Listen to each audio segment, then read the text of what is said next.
Bem-vindos a todos os telespectadores para mais um painel do Open Summit Brasil. Quais são as diferentes opções para pagamentos bancários abertos e onde você deve fazer suas apostas?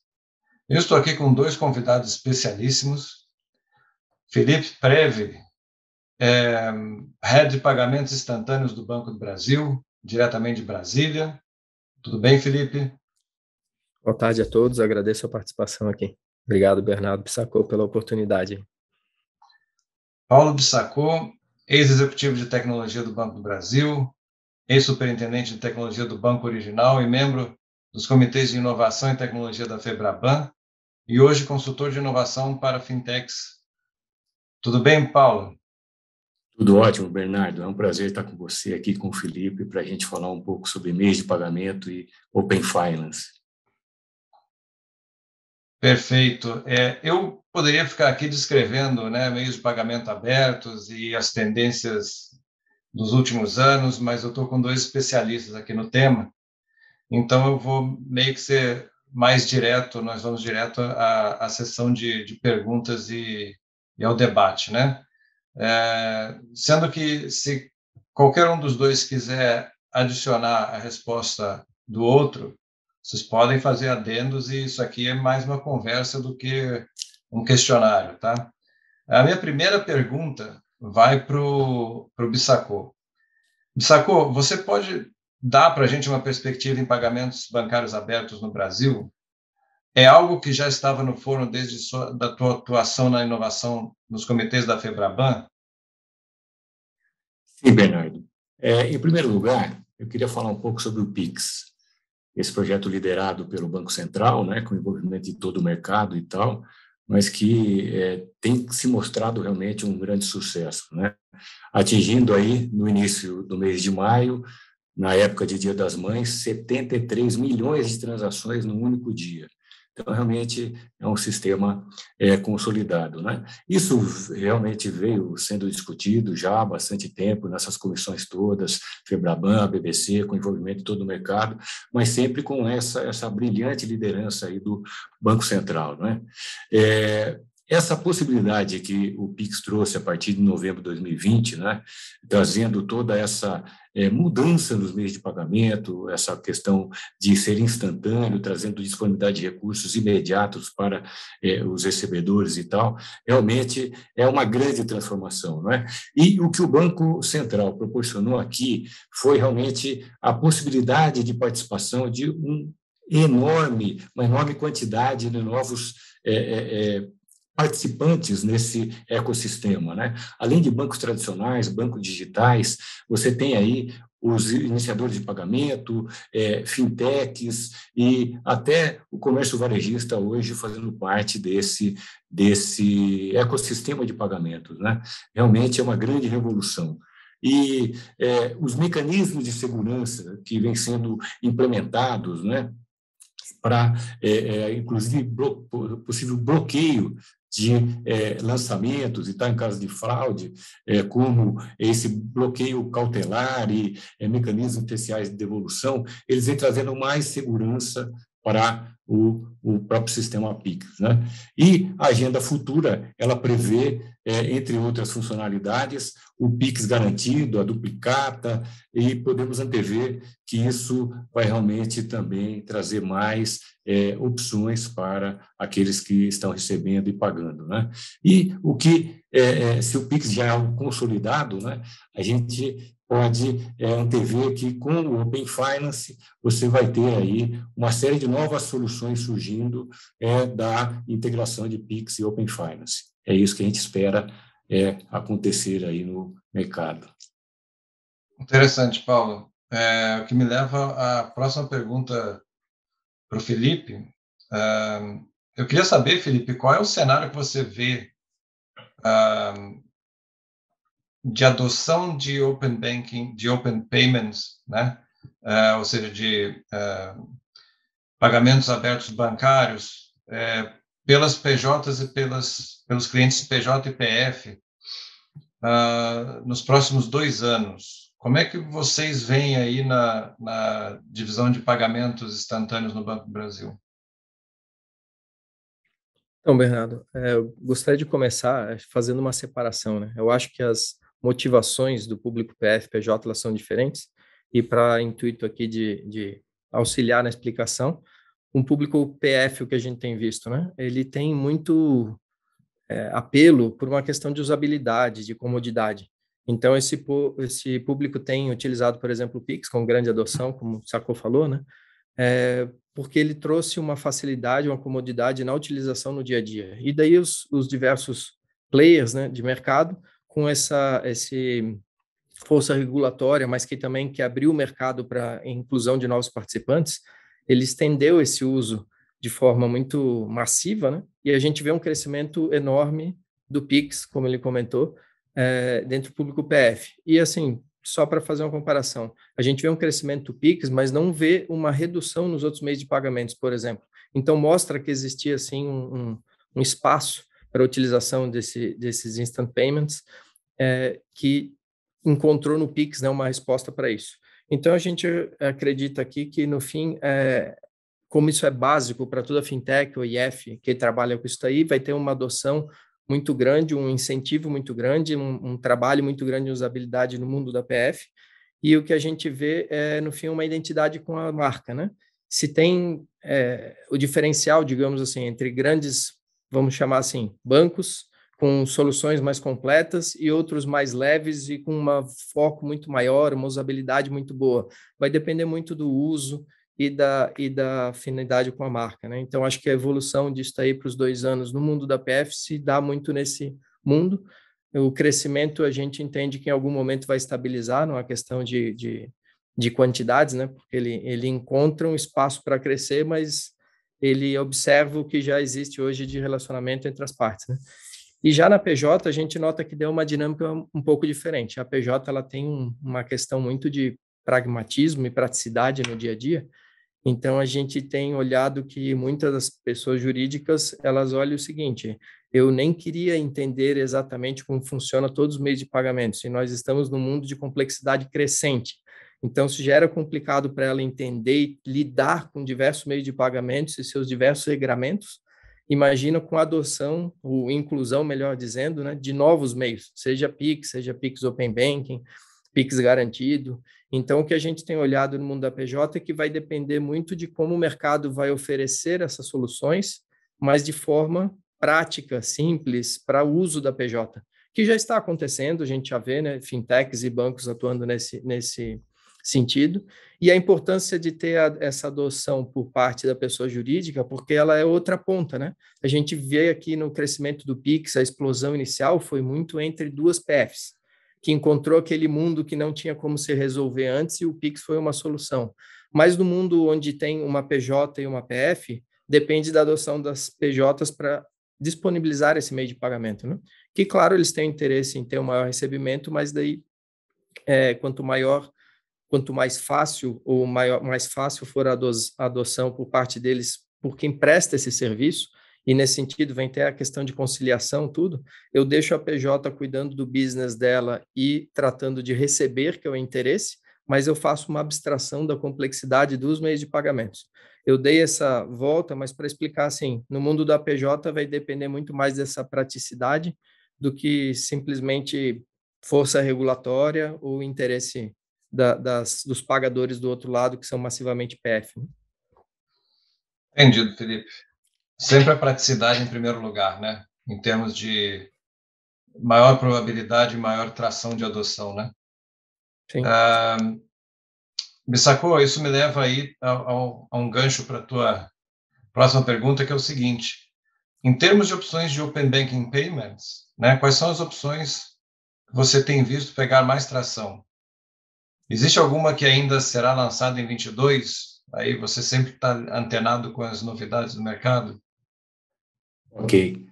Bom, o que a gente tem visto, né, além dos meios de pagamentos tradicionais, como cartão e TED até hoje utilizado e tudo mais, você tem realmente aí o Pix, como a gente já disse, né? Mas o que está por vir é a questão dessa integração com o Open Finance, né? Isso é realmente o que todo o mercado espera que vá acontecer, né? E o assunto Open Finance ele já vem trazendo frutos, já vem dando frutos para aqueles que já estão trabalhando os dados, né?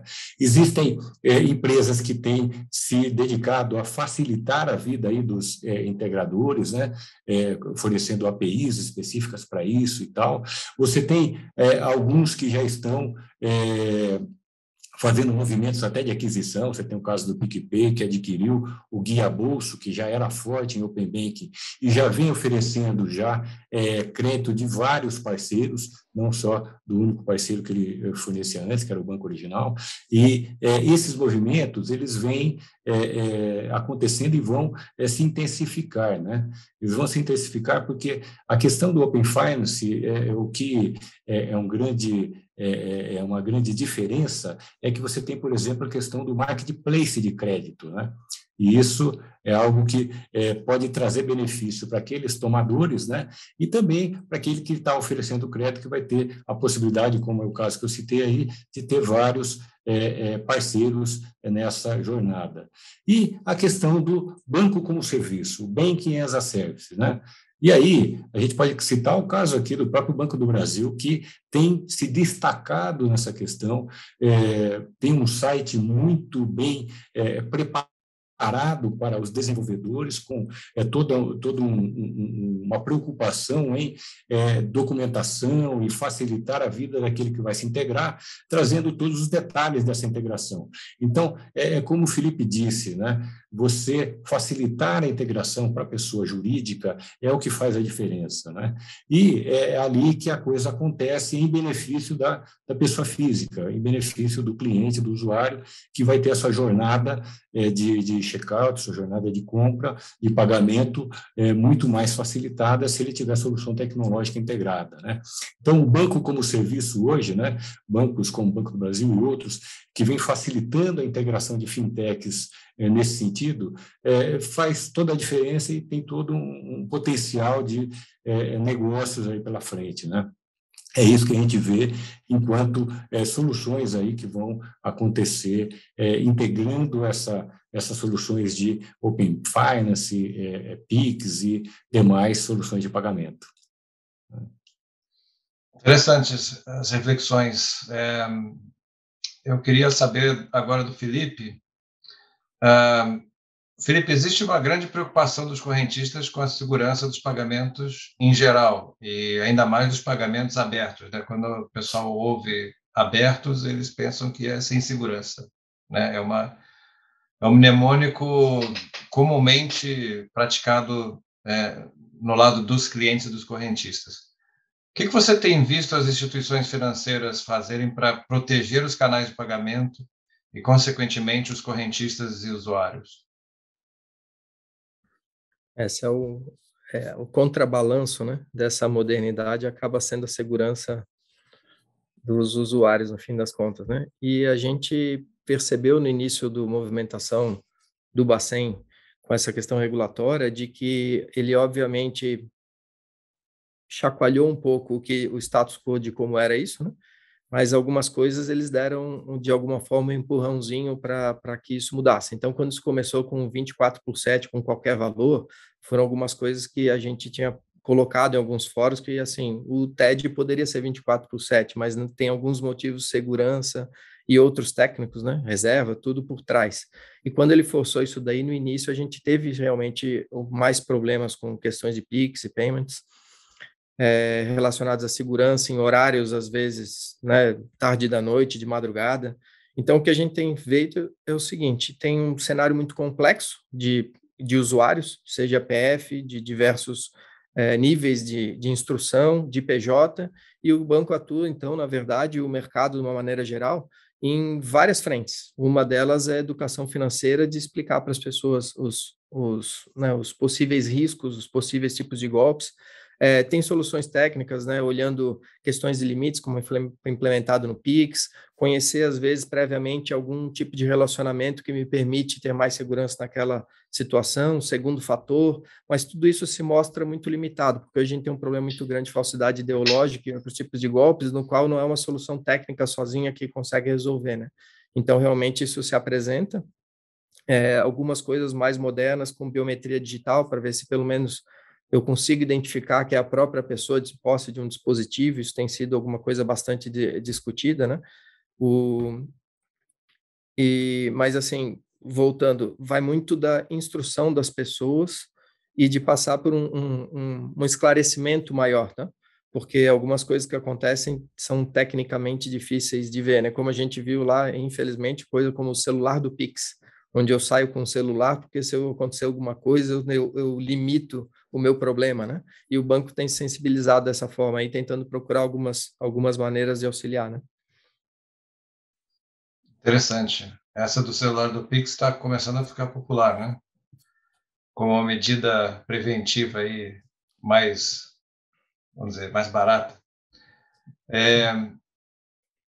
Essa pergunta agora vai para os dois, tá? Eu queria que o Bissacô começasse aí a nossa série de respostas. Na verdade, as duas próximas perguntas as três vão para os dois. Então, eu queria que cada um usasse 1 minuto, porque a gente está com um tempo um pouco limitado aqui. Quais as principais vantagens e desvantagens que vocês enxergam nos canais de Open Banking Payments atuais? Essa é a primeira pergunta. Eu vou deixar vocês responderem para depois ir para as outras duas. Ok, vou começar aqui. O Felipe falou um pouco de segurança, né? Isso eu entendo que, em termos de tecnologia que foi utilizada para desenvolvimento tanto do Pix quanto do Open Finance, né? Quando você fala aí das integrações todas e tal, realmente foram consideradas os melhores padrões e técnicas para que você pudesse ter essas integrações acontecendo de forma totalmente segura e com baixíssimo risco aí de intervenções espúrias e tudo mais. Agora, tem aquela questão da engenharia social, tem questões de segurança pública, que isso que realmente extrapola qualquer coisa que a gente venha aqui considerar em termos de tecnologia, né? Bom, agora com relação aos benefícios, né? Eu diria que são vários, né? Para os pagadores, por exemplo, quando você fala de Pix, você tem a rapidez, você tem a segurança, o baixo custo da transação, em muitos casos ela é grátis, né? Agilidade, praticidade e tal. Já para os recebedores, né? Você vê aí que, além do baixo custo, você tem aquela disponibilidade do recurso, como eu já disse, que é imediata, né? A facilidade de automação para fazer conciliações e tudo mais, e a rapidez do check-out. Você acaba facilitando muito a jornada do pagamento, né? Do check-out. Já para o ecossistema como um todo, né? Para o ecossistema de pagamentos, a gente pode observar que há um melhor controle da questão de prevenção à lavagem de dinheiro, combate ao financiamento ao terrorismo, além da diminuição dos custos, né, com transporte de numerário, que a gente sabe que isso é realmente um calo aí, ainda mais com as questões de segurança que a gente tem, não é? E a maior competição, como eu já disse, a grande quantidade de participantes, ela traz mais competição, e isso é bom para o país, é bom para todos os clientes e usuários, né? Além de uma possibilidade de um potencial de inclusão financeira, né? Você pode, e já tem, a gente sabe disso, ter ali o vendedor de picolé na praia com o seu QR Code recebendo via Pix, né, sem nenhum intermediário e tudo mais, o que é fantástico aí. É isso mesmo. E pior que isso está ficando... Pior não, né? Melhor que isso está ficando cada vez mais comum, né? Você já vê isso nas praias no Rio de Janeiro, no litoral do estado de São Paulo. Felipe, a tua versão dessa resposta, como é que seria? Até para ser mais sucinto, que o Bissacô já deu uma ótima explanação aqui. Mas eu acho que desvantagens é até difícil, eu costumo chamar mais de desafios, né? Porque eu acho que não tem caminho de volta nesse sentido. E daí os desafios realmente ficam nessa questão de segurança, porque além de uma perda financeira, e como o Bissacô falou, às vezes traz outros problemas, né? Acabam se juntando ao meio de pagamento. E então tem essa questão até de, às vezes, integridade das pessoas, né? Então tem esse desafio muito grande de como é que a gente faz. E tem um desafio tecnológico também de acompanhar essa complexidade e traduzir isso de forma mais simples para os usuários, né? Porque uma coisa é a utilização fácil, outra coisa é o que acontece por trás. Eu acho que é o papel daí dos agentes aqui do sistema financeiro, fintechs e IFs, não importa o papel deles, né? traduzir isso de forma simples e prática, né? E como vantagem, eu só vou citar uma, que eu entendo que esses novos meios de pagamentos, eles são construídos em tecnologias que permitem construir soluções melhores e mais integradas.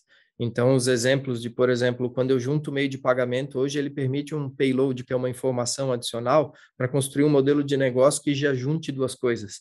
Então, eu começo a ter uma sinergia maior entre algumas coisas e permite modelos que a gente ainda vai ver e desenhar aí, ainda mais interessantes do que o meio de pagamento em si. Felipe, queria continuar com a tua resposta, perguntar o seguinte, então, em vista de tudo isso, quais os canais de pagamento aberto que você apostaria?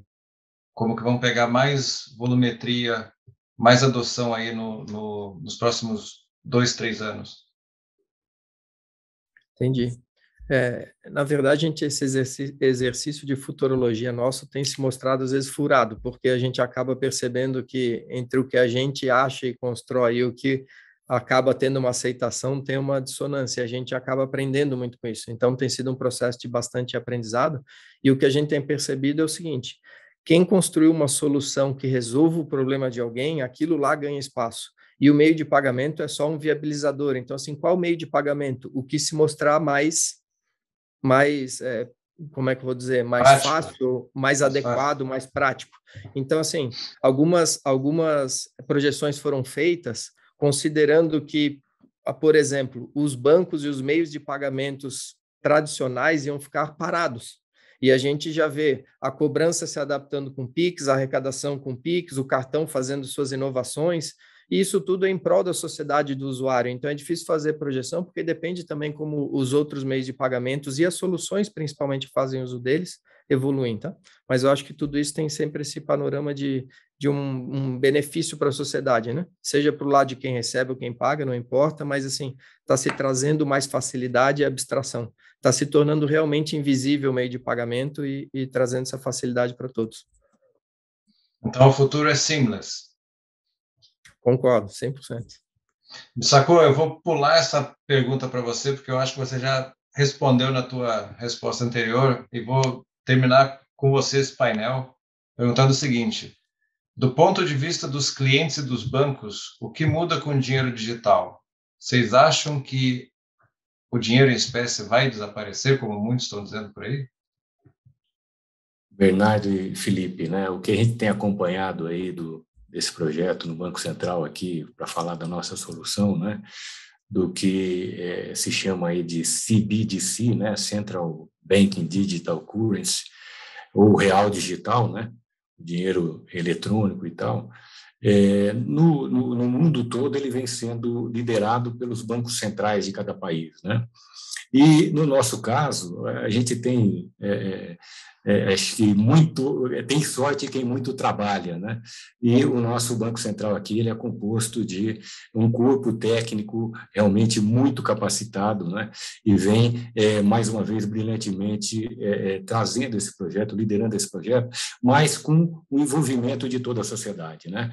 De todo o setor financeiro e de toda a sociedade que de uma forma ou de outra pode contribuir para isso, seja a universidade, seja o ambiente acadêmico, seja fornecedores de solução de tecnologia para isso e tudo mais, né? E com todo esse zelo, esse cuidado, a gente vai ter realmente as melhores soluções aí quando se fala do real digital, do dinheiro digital. E o que isso pode trazer de benefício, né? Eu acho que o dinheiro eletrônico, o dinheiro digital, em cruzamento, né, integrado com outras soluções já existentes como o Pix, o próprio Open Finance e tal, nos leva para outro patamar, né? Como o Felipe falou, você sabendo entender o problema do cliente e trazendo para ele uma solução tecnológica com todo esse arcabouço aí que você tem à disposição, aquele que souber fazer isso da melhor forma é que vai se destacar, é que vai realmente se desenvolver. E aí você tem a questão também um pouco, fazendo o link com a questão anterior, dos iniciadores de pagamento, né? Os iniciadores de pagamento eles vão trazer uma facilidade na jornada de pagamento que é realmente algo que pode transformar aí né? Isso tudo em conjunto com o que a gente vai observar nos próximos meses, aí não dá para falar de ano, porque as coisas são muito aceleradas, né? De real, digital e tal, transforma significativamente as relações aí as transações financeiras e o próprio sistema financeiro, né? E aí, se você me perguntar se a gente vai acabar com o papel moeda e tal, falando de Brasil, né? A gente tem o cheque até hoje, né? E o pessoal ali botando bom para e tal, com tudo isso que a gente tem de inovação, eu acredito que a gente ainda vai ter o papel moeda por um bom tempo aí. É uma das primeiras vezes que eu ouço essa declaração, que eu compartilho. Eu acho que o papel moeda também não vai acabar tão cedo, porque boa parte da economia de vários países, inclusive o nosso, depende ainda dessas trocas mais informais, e essas trocas que são em menores quantidades e que você pode carregar dinheiro para cima e para baixo, sem ter tanto risco de segurança. Mas eu queria saber a opinião do Felipe para a gente fechar com chave de ouro o painel. Claro. Eu compartilho com o Bissacô, eu tenho já algum tempo, são 12 anos acompanhando meio de pagamentos aqui, e nenhum meio de pagamento até hoje deixou de existir, né? Então é sempre uma questão de mix, apoiamos e somos a favor, né, Bissacô, de realmente reduzir dinheiro em espécie, porque ele não só é um custo, mas ele também às vezes traz alguns problemas junto com ele, então outros meios são mais adequados ou mais cômodos para todo mundo, só que ele tem que ser inclusivo, não pode ser por força, né? Se eu, por força de lei, só um título de exercício, acabasse com o dinheiro, o cheque ia aumentar. E se eu acabasse com o cheque também, alguém ia inventar alguma outra coisa, ia voltar para o escambo para resolver aqueles casos onde a gente ainda tem dificuldades de alcance de tecnologia, né? Principalmente infraestrutura, onde daí a gente não conseguisse atender. Então, a gente está junto nessa jornada aí de promover esse digital. Iniciação de pagamentos é um dos grandes que a gente aposta, e tendo o alcance adequado e as pessoas tendo confiança nisso daí, como a gente falou um pouco antes, né, que tem esse aspecto de desconfiança do como isso vai ser usado. Mas isso sendo construído, grandes áreas onde usam ainda dinheiro em circulação, como transporte público, poderiam ter um avanço muito grande, muito rápido, se essas soluções forem implementadas de forma adequada e com receptividade, né? Então, acho que esse é um mundo aí que a gente vai ver bastante evolução ainda, mas esse mix vai ser no tempo que a gente vai melhorá-lo, né? Muito bom. É sempre uma pena ter que terminar, né, em tão pouco tempo, a gente já passou aqui do nosso tempo regulamentar, mas eu queria agradecer ao Felipe Preve, ao Paulo Bissacô pelas contribuições, né, e pelos insights de vocês no nosso painel. Esse foi o painel Quais são as diferentes opções para pagamentos bancários abertos e onde você deve fazer as suas apostas, com o Felipe Preve, do Banco do Brasil, e com o Paulo Bissacô. Eu espero que vocês tenham gostado e até o ano que vem para mais um Open Summit Brasil.